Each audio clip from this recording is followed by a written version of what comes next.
નમસ્કાર, આપ જોઈ રહ્યા છો ન્યૂ ભારત ન્યૂઝ। આવો નજર કરીએ આજના વિશેષ સમાચાર પર અને હું છું આપની સાથે ધ્રુવી પટેલ। અમદાવાદ ક્રાઇમ બ્રાન્ચ દ્વારા મોટી કાર્યવાહી કરવામાં આવી। સગાઈ ન થતા વિધિ કરાવનાર નાથ બાવાનું અપહરણ કરી ખંડણી માંગનાર એક જ પરિવારના 3 શખ્સોને ઝડપી પાડ્યા છે। વિધિમાં પરિણામ ન મળતા ઠાકોર પરિવારના નબીરાઓએ સાધુને અમદાવાદથી ઉઠાવી પાટણમાં ગોંધી રાખી 4 લાખની માંગણી કરી હતી। કાગડાપીઠ પોલીસ સ્ટેશનમાં ફરિયાદ નોંધાતા ક્રાઇમ બ્રાન્ચે ગણતરીના કલાકોમાં પાટણથી આરોપીને દબોચી અપહત્ય નાથ બાવાને હેમખેમ છોડાવ્યા હતા। ગઈ તારીખ 30/12/2025 ના રોજ કાગડાપીઠ પોલીસ સ્ટેશન ખાતે ગુનો નોંધાયેલો છે અપહરણનો। એ ગુનાની જે વિગત છે વિગત મુજબ ભોગ બનનાર અમદાવાદ આવેલો હતો અને એ વખતે આ જે ગુનો બન્યો છે ગુનાને અંજામ આપનાર 3 વ્યક્તિઓએ એને જબરદસ્તી અમદાવાદ ખાતેથી અપહરણ કરી એને પાટણ જિલ્લા ખાતે લઈ ગયેલા, જ્યાં શંખેશ્વર પાસેના ગામમાં એને ગાંધી રાખેલો હતો। આ જે મૂળ હકીકત છે એ પ્રમાણે આ જે ભોગ બનનાર છે છગનનાથ, એ છગનનાથના સસરા જે કહેવાય કે નાથ સંપ્રદાયના હોવાના નાતે થોડી ઘણી વિધિ કરે છે। એ વિધિના કામે આ જે આરોપીઓ છે એમના ઘરે કેટલાક પ્રકારના પ્રશ્નો જે હોય સામાજિક કે અન્ય પ્રકારના આર્થિક પ્રશ્નો એના નિવારણાર્થે વિધિ કરેલી અને એમાં ખૂબ મોટો ખર્ચો થયેલો હતો અને વિધિ કરવાના કારણે એમને કોઈ સારું પરિણામ ન મળ્યું। એની દાજ મનમાં રાખીને પછી જ્યારે ભોગ બનનાર જે છે છગનનાથ, જે કે એના જે સસરાએ આ વિધિ કરી હતી, છગનનાથને એના જમાઈને અમદાવાદ ખાતેથી અપહરણ કરીને લઈ ગયેલા અને પછી ત્યાં એને પાટણ ખાતે એને ગોંધી રાખેલો અને ત્યાંથી 4 લાખ રૂપિયાની માંગણી કરેલી છોડાવવા માટે। આ બાબતની જે ગુનો નોંધાયા અંગેની અને અપહરણની જે માહિતી હતી એ માહિતી આધારે ક્રાઇમ બ્રાન્ચની ટીમ દ્વારા તરત જ કાર્યવાહી કરતા અને તમામ પ્રકારની માહિતી મેળવી આ અપહૃતને 3 અપહરણકારો પાસેથી છોડાવેલો છે અને હાલ આ લોકોને હવે આગળની તપાસ માટે કાગડાપીઠ પોલીસને સોંપવામાં આવનાર છે। અરવલ્લીના યાત્રાધામ શામળાજી ખાતે પોષી પૂર્ણિમાના ભક્તોની ભારે ભીડ જોવા મળી હતી। આજે પોષી પૂર્ણિમાનું અનેરું મહત્વ જણાવવામાં આવે છે, ત્યારે શામળાજીના દર્શન માટે ભક્તોનું ઘોડાપૂર ઉમટ્યું હતું। વહેલી સવારથી જ ભગવાન શામળિયાના દર્શન માટે લાંબી કતારો લાગી હતી। પોષી પૂર્ણિમા નિમિત્તે ભગવાનને આભૂષણોથી વિશેષ શણગારવામાં આવ્યા હતા।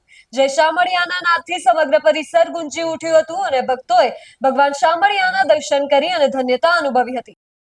વધુ સમાચારમાં નજર કરીએ તો ગુજરાતમાં નવા વર્ષની શરૂઆતથી હવામાનમાં સતત ફેરફારો જોવા મળી રહ્યા છે। વેસ્ટર્ન ડિસ્ટર્બન્સની અસરના કારણે ભર શિયાળે કમોસમી માવઠું પડ્યું। ખાસ કરીને દક્ષિણ ગુજરાતમાં છેલ્લા 2 દિવસ દરમિયાન વરસાદી ઝાપટા નોંધાયા। જો કે હવે વરસાદી માહોલ બાદ રાજ્યમાં ફરી એકવાર ઠંડીનો ચમકારો વધવાની આગાહી હવામાન વિભાગે કરી છે। હવામાન વિભાગના જણાવ્યા અનુસાર છેલ્લા 24 કલાક દરમિયાન રાજ્યના અન્ય વિસ્તારોમાં લઘુત્તમ તાપમાનમાં નોંધપાત્ર ઘટાડો થયો છે। નલિયા 7 ડિગ્રી સેલ્સિયસ સાથે રાજ્યનું સૌથી ઠંડુ શહેર બન્યું છે। રાજકોટમાં તાપમાન 9.4 ડિગ્રી સેલ્સિયસ નોંધાયું હતું, જેના કારણે વહેલી સવારે અને મોડી રાત્રે લોકો કડકડતી ઠંડીનો અનુભવ કરી રહ્યા છે।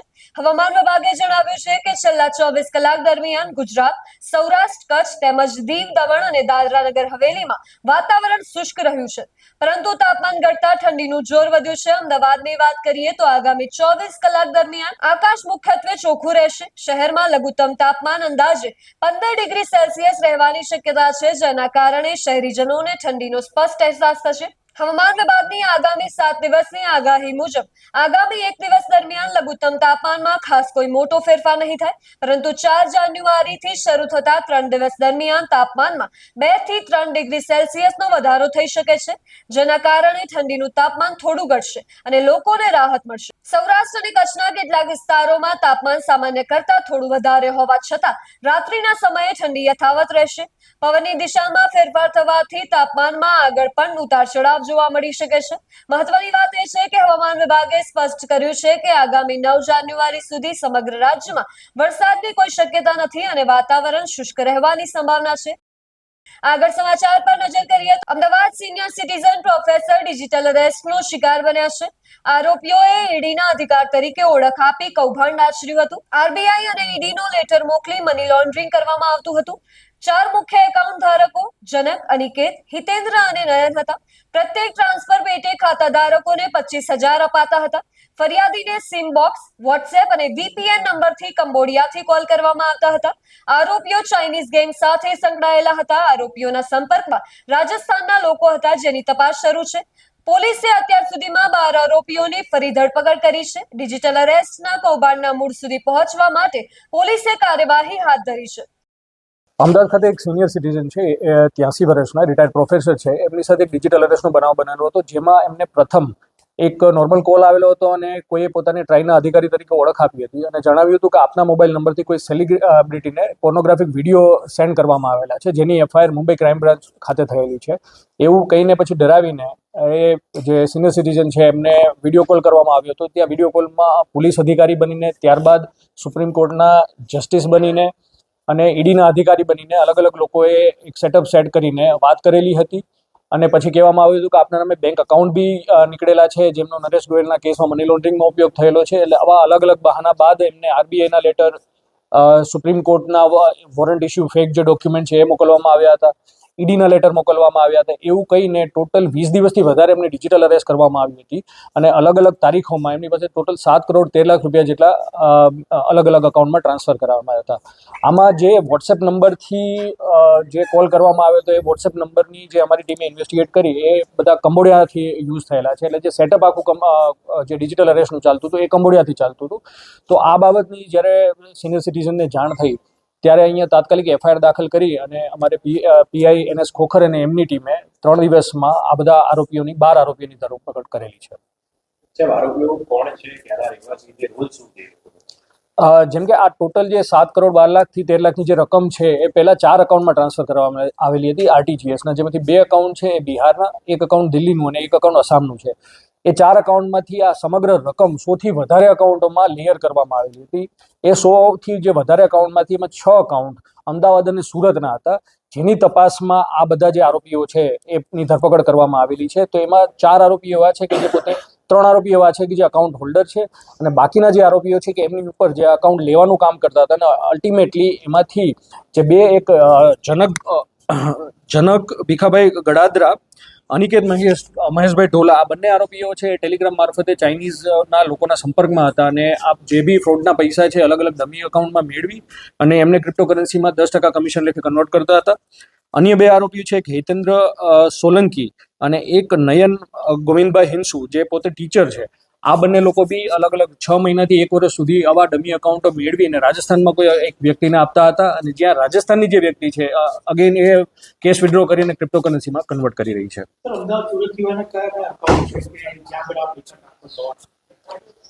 જે મેં પહેલા કહ્યું કે પૈસા ઓલરેડી ટ્રાન્સફર થઈ ગયેલા છે. 4 અકાઉન્ટ જેમાં 7 કરોડ 13 લાખની રકમ ટ્રાન્સફર કરેલી છે એ દિલ્હી, આસામ અને પટના બિહારના છે. ત્યારબાદ જે 100 અકાઉન્ટમાં લેયર કરવામાં આવ્યા છે એ ભારતભરના 20થી વધારે રાજ્યોના આ બધા અકાઉન્ટો છે, જેની તપાસ હજી બીજા કેટલા અકાઉન્ટ હોલ્ડર છે એની તપાસ અમે કરી રહ્યા છીએ. જે પકડાયેલો આરોપી છે, બધી એક આરોપી પાસેથી 1,70,000ની રકમ અમને રિકવર કરેલી છે, જે કેશ વિડ્રો કરતા હતા અને એના ક્રિપ્ટોકરન્સી વોલેટને એમની અમે ઇન્વેસ્ટિગેશન હાલ કરી રહ્યા છીએ.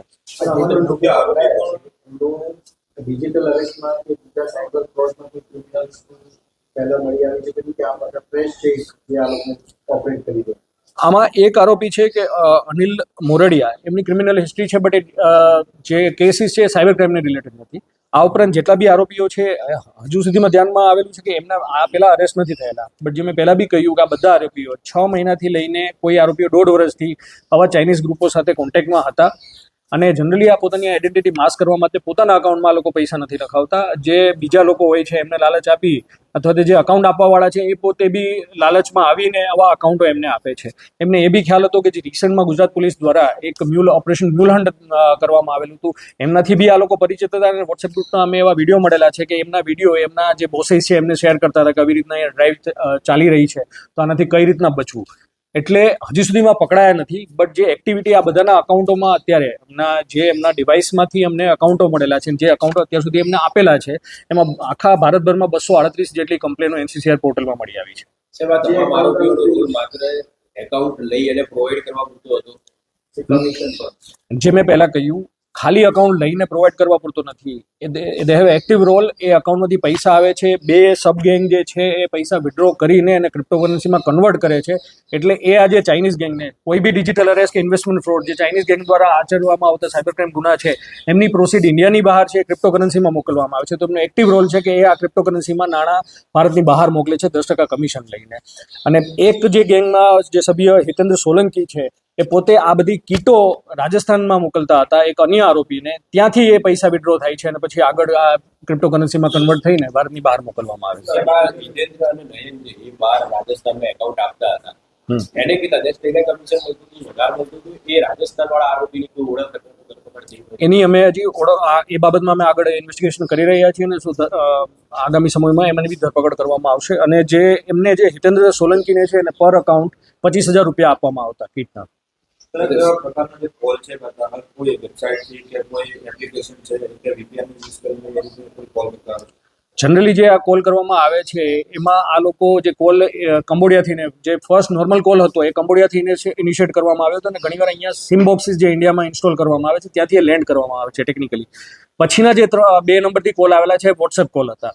એટલે એ વોટ્સએપના જે નંબર છે એ સંભાવ એ લોકો ઇન્ડિયામાંથી એનો OTP મેળવીને અથવા તો સિમ કાર્ડ મેળવીને એ વોટ્સએપ અત્યારે યુઝ કરી રહ્યા છે કંબોડિયામાં. હમણાં બી જે રિસન્ટ જે ગવર્મેન્ટે નોટિફિકેશન બહાર પાડ્યા છે કે વોટ્સએપમાં બી હવે સિમ બાઇન્ડિંગ કમ્પલસરી છે. એટલે ફ્યુચરમાં આવા બધા જે કોલ છે એના માટે ખાલી OTP મેળવીને બહારથી આવા મોબાઈલ નંબર યુઝ કરવા એમના માટે પોસિબલ નહીં રહે આગામી સમયમાં. એટલે જે કોલ થઈ રહ્યા છે યા તો વોટ્સએપથી કરવામાં આવે છે યા તો સિમ બોક્સથી નોર્મલ કોલ કરવામાં આવી રહ્યા છે. સાહેબ, આજે ઝલક છે, ઝલક અને અન્ય આરોપી છે અને એ બંને જે ચાઇનીઝ ગેંગ સાથે સંપર્કમાં હતા, તો કેવી રીતે સંપર્કમાં આવ્યા હતા અને કોઈ મુલાકાત થઈ હતી કે કેમ?